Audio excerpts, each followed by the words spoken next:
नमस्कार। आज की हमारी कहानी है अतीत के गलियारे में। तुझे घर से निकाल दिया क्या सुमित ने? वो ऐसा कैसे कर सकता है? दीपक गुस्से से चिल्लाते हुए बोले। सामने उनकी बेटी श्वेता मुंह लटकाए खड़ी थी।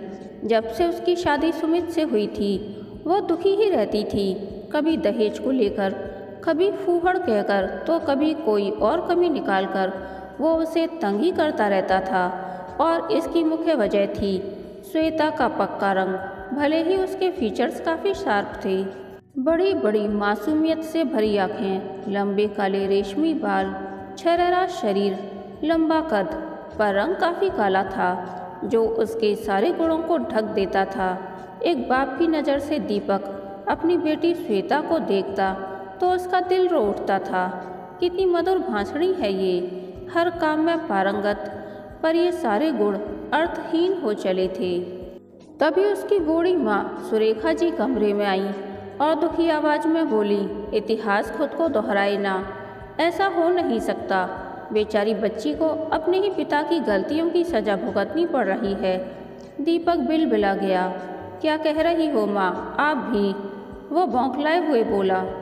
गलत कह रही हूँ तो बता, मुझे जो एक खूनी की सज़ा, वो मेरी भी। उसकी आंखों में देखते हुए वो बोली, क्या ज्योति की घायल आत्मा तुझे कभी माफ़ कर पाएगी? क्या उसने तुझे नहीं कोसा होगा? किस जुर्म की सज़ा काटी उसने ताउम्र? है हिम्मत तो बता। दीपक का मुंह लटक गया था। वैसे सही ही कह रही है माँ, उसने अपनी पत्नी ज्योति को कितना रुलाया। सारी जिंदगी उस बेचारी का क्या दोष था? सिर्फ यही तो कि वो काले रंग की थी।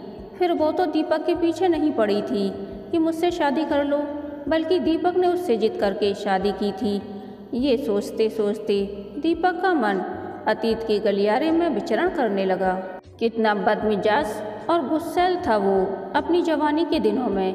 कुछ जवानी का जोश, खुद को बड़ा समझने का दम्भ, और कुछ क्योंकि एक दुर्घटना में उसकी आँखों की रोशनी छिन चुकी थी।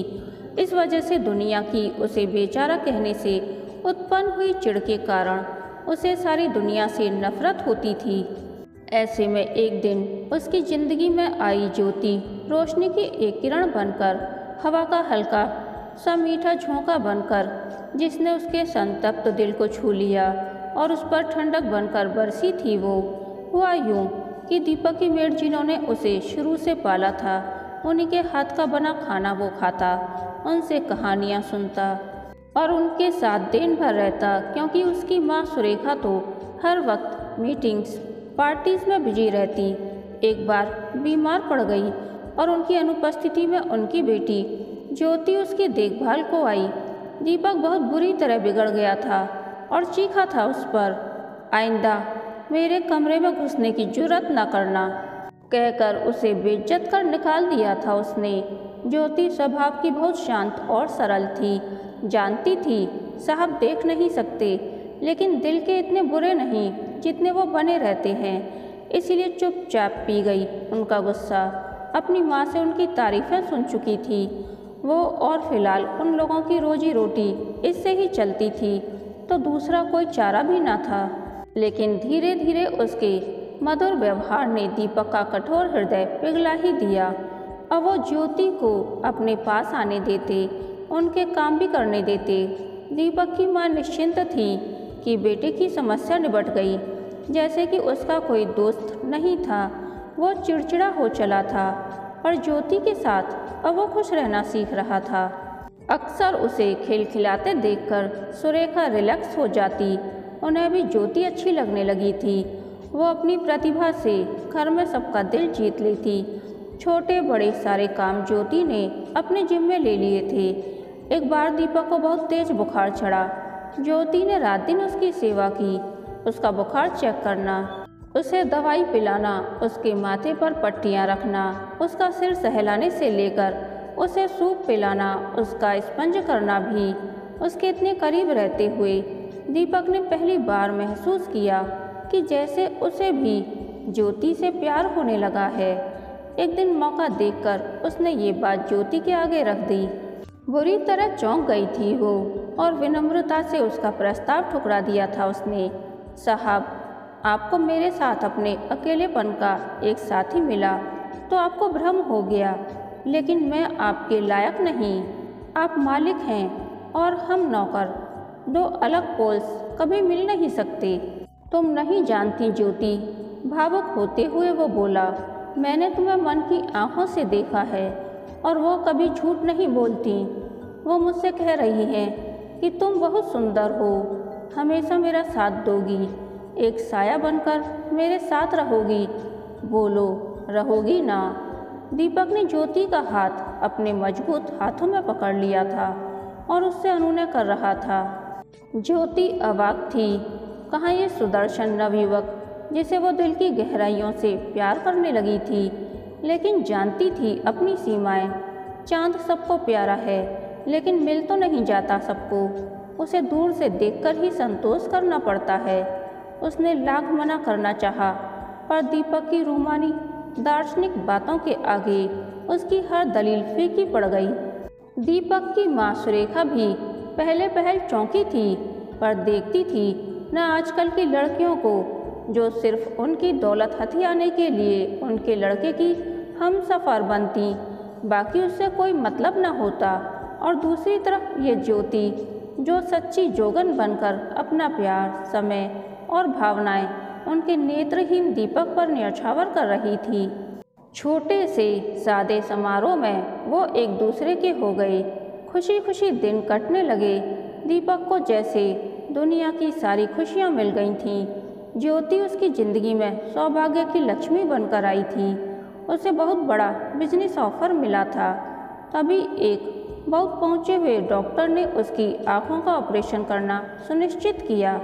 कोई डोनर मिल गया था जिसकी आँखें दीपक के लग सकती थीं। दीपक बहुत एक्साइटेड थे। सबसे पहले अपने जान से प्यारी पत्नी ज्योति को देखने के लिए उसकी माँ सुरेखा और ज्योति वहीं थीं। जब उसकी पट्टी खुली, उसने धीरे धीरे आंखें खोली। सामने ज्योति खड़ी थी।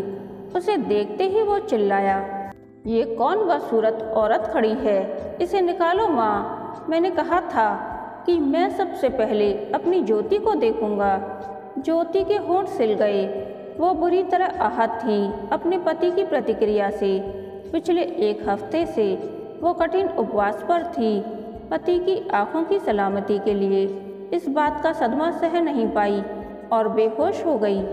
दीपक को चिल्लाते और हाइपर होते देख डॉक्टर्स ने ज्योति को उसके सामने से हटवा दिया था, क्योंकि उसकी आंखों पर भी बुरा असर हो सकता था इस बात का।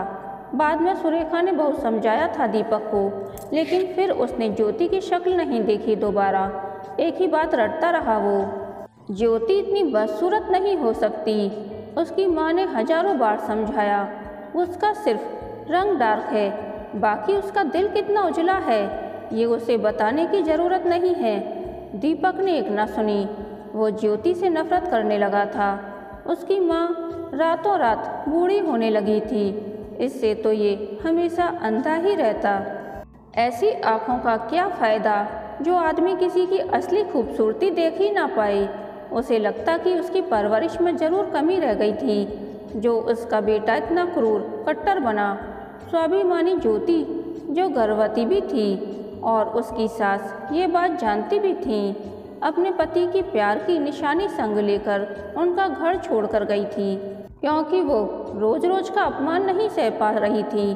फिर एक दिन उन्हें खबर मिली कि ज्योति की डिलीवरी के वक्त मौत हो गई और वो उन दोनों की औलाद एक बच्ची छोड़ गई है अपने पीछे। उस बच्ची को गोद में लेते दीपक के होश उड़ गए, क्योंकि वो रंग रूप में बिल्कुल अपनी माँ की प्रतिमूर्ति थी। एक पति अपनी पत्नी को बदसूरत कहकर प्रताड़ित कर सकता है, उसे गृह निकाला भी दे सकता है, लेकिन अपनी औलाद, अपने ही खून को ऐसा कहते वक्त उसे अपनी मर्दानगी पर चोट लगती है। बहरहाल दीपक उस बच्ची को न ठुकरा सका। ज्योति के इस दुनिया से जाते ही उसे अपनी गलती भी समझ आई। लाख कोशिशों के बाद उसने ज्योति और अपनी बच्ची श्वेता को सर्वगुण संपन्न बनाया भी, पर उसके पति के हाथ मिलते अपमान से जब उसकी बेटी चित्कार करती, दीपक का दिल घायल मछली के जैसा तड़पता। किसी दूसरे की बेटी को अपमानित करना कितना आसान होता है, पर जब अपने जिगर के टुकड़े पर वही अपमान करता कोई दिखता है तो खून खौल जाता है। अब दीपक की यही नियति बन गई थी और उसे ये स्वीकारना था। खूबसूरती और बदसूरती शक्ल से नहीं बल्कि व्यवहार से होती है। दीपक ज्योति का रंग देखकर विचलित हो गया, लेकिन उसका प्यार भरा दिल उसने नहीं देखा। वास्तव में तो वो खुद बदसूरत था, जो चेहरे से उजला जरूर था लेकिन दिल काला रखता था। आपका क्या विचार है? कमेंट करके बताइए।